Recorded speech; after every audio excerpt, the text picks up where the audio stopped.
Hello नमस्कार दोस्तों, एक बार फिर से स्वागत है हमारे इस यूट्यूब चैनल पर। और आज हम अब चौथी शिफ्ट, जो कि आपकी वैसे देखा जाए तो आज की दूसरी शिफ्ट थी, 8 जनवरी सन 2023। नए साल पर आपका एग्जाम अच्छा हुआ होगा, आशा करते हैं। चलिए हम अपनी आंसर की को मैच करते हैं कि आपने कितने सही किए, कितने गलत किए इंग्लिश के इन 10 क्वेश्चन के अंदर। तो चलिए दोस्तों, सबसे पहले आपके सामने था 41 नंबर क्वेश्चन, ठीक है। और ये एक बात और बता रहा हूँ मैं, ये बहुत बार पेपरों में ये पैसेज आ गई है, स्ट्रीट थिएटर वाली, जो आपने बहुत बार पढ़ी होगी कि जो भी हमारे रंगमंच होते हैं, छोटे छोटे नुक्कड़ सभाएं होती हैं, ये बहुत बार आ गया है। एसएससी में भी आया था पीछे, एक राजस्थान के और एग्जाम में भी आया था, तो ये बहुत बार आ गया। तो आप इसे बार बार पढ़े एक बार, और इम्पोर्टेंट है ये। तो देखो कहाँ तक ये सही है, कहाँ तक आपके सवाल गलत हैं, ये आप मिलान कीजिए। आशा करता हूँ ठीक होंगे। In olden days street theatre जो हैं वो क्या हैं, वो पहले गांव तक ही सीमित थे। वाज रिस्ट्रिक्ट मतलब पैसिव वॉइस बनानी। एक बात बताओ, अगर ये एंटरटेन होता तो देखो इनको, ये वैसे ए आंसर है, ये ऑटोमेटिक गलत हो जाता, क्योंकि ये तो देखो पैसिव वॉइस में होगा, तो इसको मतलब एंटरटेन किया जाए तो गड़ियों को कोई एंटरटेन थोड़ी करते करेगा। ध्यान रखें इस बात, क्योंकि ये तो खुद है नुक्कड़ सभाएं, वो दूसरों को करती हैं, गाँव को करती हैं, लोगों को करती हैं, तो इनको थोड़ी करेगा कोई। तो ये ऑटोमेटिक हो गया। वाज ओपन खोली गई थी, क्या मतलब है, कोई सवाल पैदा ही नहीं होता। तो यहाँ ये वाज नोट नहीं बल्कि सीमित है। था कहाँ तक था, गांव तक ही था, अब हर जगह फैलने लगा है। ये इस पैसेज में आपने पढ़ा होगा, तो ये ऑटोमेटिक वहां से गलत हो गया। उसके बाद आती है 142 नंबर की। Which of the following word in passage is the opposite of stabilisation. तो एक बात बताओ, जब आप कोई चीज स्टेबलाइज करते हो तो उसका आपको क्या है, उसको जो आप अगर हम देखें यहां पर पूछा क्या गया है, याद देखिए ऑपोजिट मीनिंग पूछा गया है, ठीक है ना दोस्तों। तो इसका ऑपोजिट क्या होगा, रिफॉर्म होगा, ठीक है ना। क्या होगा, रिफॉर्म होगा, क्योंकि इनके तो वर्ड मीनिंग ही प्रोपगेंडा करना, कोई चीज का स्टैब्लिश करना, ये भी ठीक नहीं है। ये वैसे ही आपको एनिशियंट, वैसे भी आपको पता होगा। नई जानकारी ये देता हूं कि स का उच्चारण, इसका स उच्चारण तभी होता है जब आई हो, ई हो और वाई हो, ठीक है ना, तब इसका उच्चारण स होता है। ए ओ यू के आर एल आई तो क होता है उच्चारण, सी के आगे ए ओ यू के आर एल आई तो क आता है, ई आई वाई आई तो स आता है, ठीक है इसका उच्चारण। आफ्टर दैट अगर हम बात करें 43 नंबर क्वेश्चन, 143 नंबर जो क्वेश्चन है उसकी बात करते हैं। बड़ा शानदार क्वेश्चन है, और जिन्होंने बनाए हैं इस बार, रिगार्डलेस का क्या है, सेम मीनिंग पूछा है। Following word in the passage means regardless. तो यहां पर आपको ध्यान रख लेना इसका आंसर क्या रहेगा। यहां पर क्या पूछा है, सेम, यानी कहने का मतलब इससे मिलता जुलता, ठीक है ना। तो यहां पर है डिस्पाइट आपके सामने, ठीक है ना, क्योंकि इसका मतलब तो रिस्ट्रिक्ट करना, किसी चीज को रोक देना, ठीक है। कॉन्टेम्परारी जो हो गया, उसके बाद मोबाइल्स हो गया, तो ये ऐसे चीजें नहीं आएंगी यहाँ पर। रिगार्डलेस का मतलब डिस्पाइट हो जाएगा, जो इसका सिनोनिम वर्ड भी है। गूगल पर भी आप सर्च कर सकते हैं अगर आपको भरोसा नहीं है तो, ठीक है। ये करना, मैं मेरे को ये चीजें बताने में बड़ा अच्छा लगता है, जिस तरह से पेसिव वॉइस। मैं हमेशा एक ही बात पर चलता हूं, बी प्लस थर्ड फॉर्म देखिए, पहली चीज। दूसरी चीज है, यहां पर तो बहुत ही इजी था। क्यों क्यों था, देखो ये आपका ऑब्जेक्ट है और एक ये ऑब्जेक्ट है, तो माई नेम तो किसी में भी पहले नहीं आया, तो इसका मतलब आई पहले आएगा, राइट। इसका क्या आएगा, आई पहले आएगा, तो आई। और यहां कौन सी फॉर्म है, सेकंड है। और फर्स्ट फॉर्म होती है तो इज एम आर लगता है, इज एम आर लगता है। सेकंड होती है तो वाज और वर लगता है। थर्ड होती है तो बीन लगता है।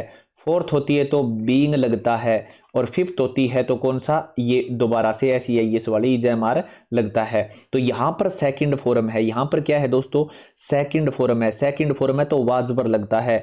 इसमें वाजवर नहीं है, इसमें वाजवर नहीं है, इसमें वाजवर नहीं है, मैंने पढ़ा भी नहीं है। और देखो आंसर ये डी 100% सही है। आई वाज आस्क्ड, मुझे कहा गया, मुझसे क्या पूछा गया, आई वाज आस्क्ड।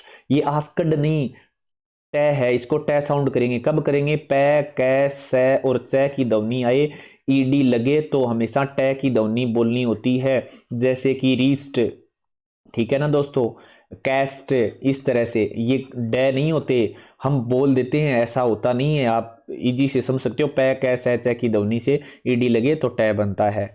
उसके बाद आता है 145 नंबर क्वेश्चन। 145 नंबर क्या कहता है देख लेते हैं। और एक और देखो, बी प्लस थर्ड फॉर्म है या नहीं है देख लो, बाकियों में नहीं थी, ठीक है ना। बी प्लस थर्ड फॉर्म होगी, लेकिन यहाँ है वो बीन थर्ड फॉर्म। ये चीजें वैसे गलत हो गया ना ये। फिर आगे बढ़ते हैं। Sugar is good for health, sugar क्या है, is good for our health, मीठा, मीठे का जिक्र आ गया यहाँ। तो एक बात बताओ, मैटीरियल नाउन है, ठीक है ना, तो ए और एन तो कभी आता ही नहीं है इनके साथ, राइट। अब आर्टिकल द भी आ सकता है और नहीं भी आ सकता। द कब आता, पिछले पेपर में भी दिया, मैं हमेशा बताता हूं, जब कोई material noun sugar of our shop लिख देता, सुगर ऑफ आवर शॉप, हमारी, अब ये तो दुनिया की जितनी भी, जहां पर भी शुगर बिकती है उन सब का जिक्र है कि कहीं पर भी चीनी मिल जाए, 2 दाना फक्का कहीं से मार लो, पर वो बेनिफिट है आपके लिए। पर यहां अगर कहें, मैं कहूं देखो शुगर ऑफ आवर शॉप, हमारी जो दुकान है ना उसका, उसकी जो चीनी है वो बढ़िया हेल्थ के लिए, तो मैंने विशेष बना दी उसको, मेरी दुकान वाली चीनी, बाकी चीनी ठीक नहीं है लेकिन मैंने कह दिया मेरी दुकान की चीनी ठीक है, तो इसी कारण ये द लग जाता। लेकिन यहां ऐसा कुछ है नहीं, यहां पूरा कोई ऑफ ऑफ नहीं है, ये ऑफ मिल जाता आपको, तो इसलिए इसका आंसर रहेगा नो आर्टिकल, ठीक है ना दोस्तों। पानी, जैसे water is good for health, लेकिन मैं कहूंगा वाटर ऑफ आवर पॉन्ड, तब द लगेगा, the water of our pond, ठीक है ना। लेकिन अगर मैं सीधा कह दूं, जैसे सोना बहुत ही बहुमूल्य धातु है, लेकिन मैं कहूं सोना हमारी दुकान का बहुमूल्य, तो हमारी दुकान नाम जोड़ दिया तब वो द लगेगा, वरना सोना पूरी दुनिया का जिक्र है, ठीक है। उसके बाद अगर हम बात करें नेक्स्ट पेज पर 146 नंबर क्वेश्चन पर चलते हैं। 146 नंबर क्या कहता है, देखो बहुत बढ़िया प्रश्न है, क्या कि फ्री फ्रॉम डिस्टर्बेंस, किसी को कोई दिक्कत ही न है, वो क्या है, ट्रैंक्विलिटी होती है। यहां पर ट्रैंक्विल लिख रखा है, वाई आई ओ विशेषण एडवर्ब, इस तरह की चीजें इन्होंने बनाई नहीं, सीधा लिख दिया, तो यहां ये शब्द हो जाएगा, जो फ्री माइंड रहता है, शांति से रहता है, राइट। इसके बाद लिखा है 147 पर, she played ducks and drakes, तो यहां पर इसका क्या पूछा है इन्होंने, फ्रेज और इडियम जो इस तरह के होते हैं, यहां पूछा है विद हर मनी, तो कहने का मतलब है प्लेड डक्स एंड ड्रग्स का, बिना सोचे समझे कर देना बर्बाद, बिना सोचे समझे जी आया वहां पैसा उड़ा दिया, तो यहां पर क्या होगा, स्पेंट लैविशली, ठीक है ना, बेवजह बिना सोचे समझे पैसा खराब कर देना, ठीक है। यहां पैसे से रिलेटेड इन्होंने पूछा गया है, बिना सोचे समझे खराब नहीं करना चाहिए ना पैसा। इस बार बहुत अच्छा प्रश्न था, यहां पर देखिए थोड़ा सा मैं छोटा कर देता हूं, जूम ज्यादा कर रखा है, ये बढ़िया प्रश्न है आपका आर्टिकल से रिलेटेड, यहां से 1 से 4 प्रश्न पूछे गए। अब पहली बात है कि आगे आपको पढ़ना क्या है, मैं तो हमेशा पहले भी कह रहा था कि चौथे से आओ और फिर पहला मिला लो, लगभग आसान हो जाते हैं, लेकिन फिर भी ये तो बहुत इजी था, क्योंकि ग्रेटफुल के साथ क्या होता है, टू होता है, ग्रेटफुल टू हर फ्रेंड, किसी दोस्त के लिए ग्रेटफुल है, तो यहां क्या हो जाएगा, पहले के साथ डी हो जाएगा, और यहां पर डी नहीं, यहां पर पहले के साथ क्या है, ए है, ये गलत हो गया, यहां पहले के साथ बी है तो ये गलत हो गया, बचे हैं ये 2। अब चौथा मिला के और देख लो, अब चौथा मिलाओगे तो बीच वाले आपको पढ़ने की आवश्यकता नहीं है, दिस कार इज, यहां पर दिस कार इज सेल, तो फॉर सेल आप हमेशा ही पढ़ते आते हो ना, तो इसका आंसर यहां पर ये क्या हो जाएगा, फॉर सेल, तो यहां पर ये इसका आंसर देखो, चौथे के साथ सी कहां पर है, इसमें है, इसमें नहीं है, तो ये ए आंसर नहीं होगा, बल्कि इसका आंसर क्या होगा, बी आंसर ठीक हो जाएगा। सेटिस्फाई विद, तो ये देखो बी हो गया तीसरे के साथ, तो यहां तीसरे के साथ बी ऑटोमेटिक, ये देख लो। मीटिंग ऑन संडे, तो ये बच गया, ऑन ही रह गया, ठीक है ना दोस्तों। ये इस तरह से आपको करना था, बहुत इजी सा प्रश्न था, मुश्किल नहीं था। 149 पर भी ध्यान दे लेते हैं किस तरह का प्रश्न बनाया इन्होंने। बच्चे की बात आ रही है, एक बच्चा है, वो क्या है, फॉर द लास्ट 1 आवर, 1 घंटे से रो रहा है, फॉर द लास्ट 1 आवर, ये तो टेंस से रिलेटेड बात कर ली ना इन्होंने, तो कि 1 घंटे से रो रहा है, तो टेंस की बात आ गई, और जब समय आए और कंटिन्यू कोई चीज हो तो वाज स्लीपिंग तो भाई साहब हो ही नहीं सकता, सिंस फॉर आए तो इज स्लीपिंग भी नहीं हो सकता, सेकंड फॉर्म भी नहीं हो सकती, एज बच गया वो answer, automatic has been sleeping, ठीक है ना दोस्तों।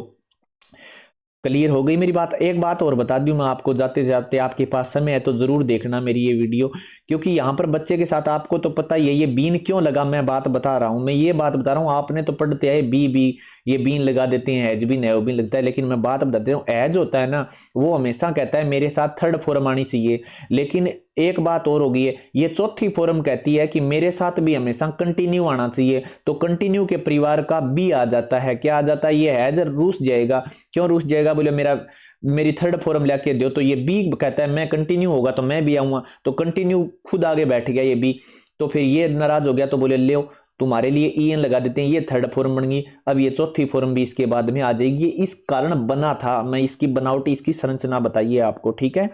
आगे बढ़ते हैं 150 नंबर पर। बहुत ही इजी से प्रश्न है आपके, बहुत ही बढ़िया प्रश्न है। यहां पर है जॉन सैड दैट। अब एक और बात बताऊं, दैट लगाओ और ना लगाओ थारी मर्जी है, ठीक है ना। दैट लगाना कोई जरूरी भी नहीं होता, ये आपको चाहे नॉर्मली आप करते हो तब भी कोई जरूरी नहीं होता है, लेकिन अक्सर हमने पढ़ा होता है कि दैट लगाना चाहिए, दैट लगाना चाहिए, अच्छी बात है, लगाइए।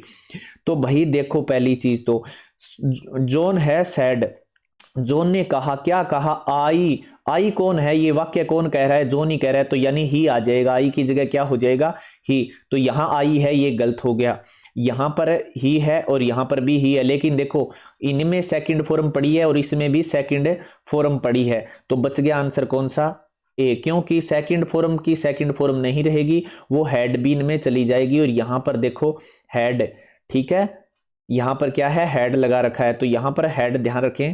I waited for Lisha till 10 o'clock, कब से इंतजार कर रहा है, देख लो 10 बजे से इंतजार कर रहा है, ठीक है। तो यहां पर हैड के साथ ये ही वाला ऑटोमेटिक सही होगा, ठीक है, क्योंकि आई जोन है, जोन ने ही कहा है, तो जोन के लिए क्या होगा, ही होगा, ठीक है। और ही इसमें है, लेकिन यहां सेकंड फॉर्म दे दी, यहां पर भी सॉरी माफी चाहूंगा मैं आपको, ध्यान से देखो एक बार, यहां पर हमने ध्यान नहीं दिया, इस चीज का थोड़ा सा ध्यान रखें। यहां पर क्या क्या ध्यान देना है कि सेकंड फॉर्म है तो हेड प्लस है, थर्ड फॉर्म में चेंज करना होता है, यहां पर हेड प्लस थर्ड फॉर्म दे रखी है, तो यहां पर आपको थोड़ा सा ध्यान देना है, बाकी ऑटोमेटिक सही हो जाता है, ठीक है। तो had been, he had waited for Alisa, तो इसका आंसर रहेगा डी आंसर रहेगा, ए नहीं होगा, ठीक है। ये भी आंसर नहीं है और ये भी आंसर नहीं है, तो इसका आंसर रहेगा डी आंसर, ठीक है दोस्तों। आशा करता हूं आपने अच्छा पेपर किया होगा, मैं आपके भविष्य की मंगल कामना करता हूं। धन्यवाद आपका, आप मेरा चैनल सब्सक्राइब जरूर करें, जानकारी अच्छी लगी तो थैंक यू।